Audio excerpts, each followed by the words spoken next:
आखिर कैसे हुई थी रोल्स रॉयस कंपनी की शुरुआत और कैसे एक गरीब बच्चे ने दुनिया की सबसे बड़ी लग्जरी कार कंपनी बना दी? तो आइए जानते हैं रोल्स रॉयस की कहानी के बारे में। 1863 में इंग्लैंड के एक छोटे से गांव में हेनरी रॉयस का जन्म हुआ था। जब रॉयस केवल 4 साल के थे तभी उनके फादर का बिजनेस बर्बाद हो गया और पूरी फैमिली सड़क पे आ गई। 9 साल की उम्र में रॉयस के फादर की डेथ हो गई, जिस कारण उनकी मदर को मेड का काम करना पड़ा और रॉयस न्यूज़पेपर डिलीवरी करने लगे। 14 साल की उम्र में कारपेंट्री, मैथ्स और इलेक्ट्रॉनिक्स का काम सीखा और 21 साल की एज तक वो मैक्सिमम वेस्टर्न नाम की कंपनी में इंजीनियर का काम कर रहे थे। लेकिन फाइनेंशियल डिफिकल्टीज के चलते ये कंपनी बंद होने वाली थी।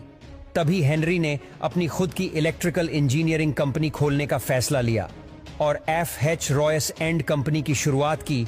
उन्होंने आर्क लैम्प्स, बल्ब होल्डर्स और इलेक्ट्रॉनिक डोर बेल की मैन्युफैक्चरिंग का काम चालू कर दिया। सन 1900 तक कंपनी की सेल्स 20,000 पाउंड क्रॉस कर गई थी और वो एक बड़ी फैक्ट्री बिल्ड करने का प्लान कर रहे थे। सब कुछ अच्छा चल रहा था। तभी 1901 में जर्मन और अमेरिकन कंपनीज ने ब्रिटिश इलेक्ट्रॉनिक्स ने मार्केट में एंट्री ले ली।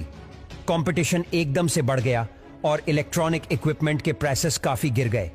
पूरी कोशिश के बाद रॉयस का बिजनेस क्रैश करने लगा और इतनी मेहनत से बनाए हुए बिजनेस को फेल होते देख रॉयस के फिजिकल और मेंटल हेल्थ तेजी से खराब होने लगी। जब रॉयस ने डॉक्टर को कंसल्ट किया तो उन्हें एक सिंपल एडवाइस मिली। ठीक होने के लिए रॉयस को फ्रेश एयर में रहने की जरूरत थी। साथ में उन्हें एक कार खरीदने की सलाह दी गई ताकि वो अपनी बॉडी को बिना स्ट्रेन दिए ट्रैवल कर सके। रॉयस ने डेकाविल नाम की एक फ्रेंच मेड कार भी खरीद ली। ये कार काफी आवाज करती थी, ब्रेक्स इनइफेक्टिव थे और ओवर हीटिंग जैसी प्रॉब्लम्स भी थी। इसीलिए उन्होंने डिसाइड किया कि वो इस कार में माइनर मॉडिफिकेशंस करेंगे। लेकिन जाने अनजाने उन्होंने कार को पूरी तरह ही रीडिजाइन कर डाला। ये रीडिजाइन कार ओरिजिनल डेकाविल कार से काफी सुपीरियर थी और यही से रॉयस को कॉन्फिडेंस आया कि वो अपनी खुद की कार का बिजनेस कर सकते हैं। उन्होंने एक छोटी सी टीम असेंबली की और अपनी नई कार को डिजाइन करना चालू कर दिया। पार्ट्स की ड्राइंग बन जाने पर उन्हें वर्कशॉप में कास्टिंग के लिए भेज दिया गया। इवेंटली रॉयस के 10 हॉर्स पावर और 2 सिलेंडर्स वाली एक कार शेप लेने लगी और ऑलमोस्ट हर एस्पेक्ट जैसे क्विकनेस, लाइटनेस, ड्यूरेबिलिटी और रिलायबिलिटी में ये कार हर मौजूदा कार से बेहतर थी।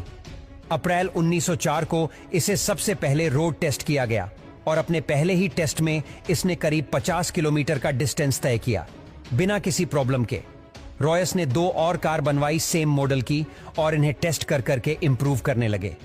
मार्च 1906 में रॉयस और चार्ल्स रोल्स के साथ पार्टनरशिप की और इस कार का नाम था रोल्स रॉयस और सबसे पहले 4 रोल्स रॉयस 10, 15, 20 और 30 हॉर्स पावर वाली मॉडल्स बनाई और रोल्स ने आइल ऑफ मैन टूरिस्ट ट्रॉफी जैसे प्रेस्टिजियस टूर्नामेंट में पार्टिसिपेट किया और रेस को जीता भी। साथ ही साथ इन कार से कई नए स्पीड रिकॉर्ड्स भी बनाए।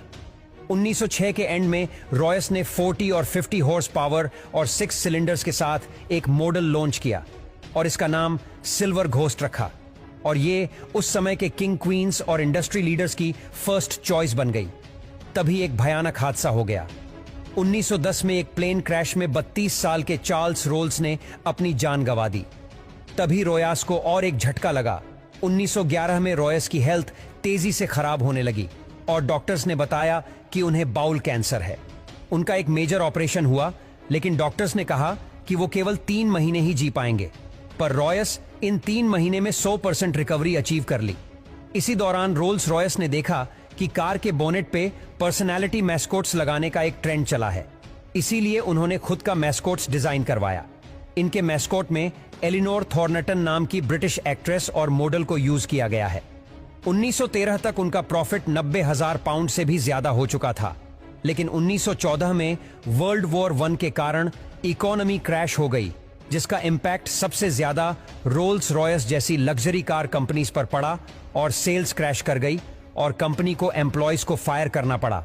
तभी वॉर में मिलिट्री अथॉरिटी को रिलायबल और हाई परफॉर्मेंस वाली गाड़ियों की सख्त जरूरत है, तो रॉयस ने सिल्वर घोस्ट को मॉडिफाई करके एक आर्मर्ड कार में बदल दिया। इस कार की बॉडी में 8 मिलीमीटर मोटा आर्मर लगाया गया और एक रिवॉल्विंग टैरेट में एक मशीन गन फिट की गई। 1915 में रोल्स रॉयस ने एरो इंजन मैन्युफैक्चरिंग में एंट्री ले ली। और अपना पहला इंजन दी ईगल लॉन्च किया और उसके बाद अलग अलग एयरक्राफ्ट इंजन बनाया। अगले 15 साल रॉयस ने कार और एरो इंजन दोनों पे फोकस किया और 22 अप्रैल 1933 को 70 साल के सर हेनरी रॉयस ने अपनी आखिरी सांसें ली। तो दोस्तों, ये थी रोल्स रॉयस की सक्सेस कहानी।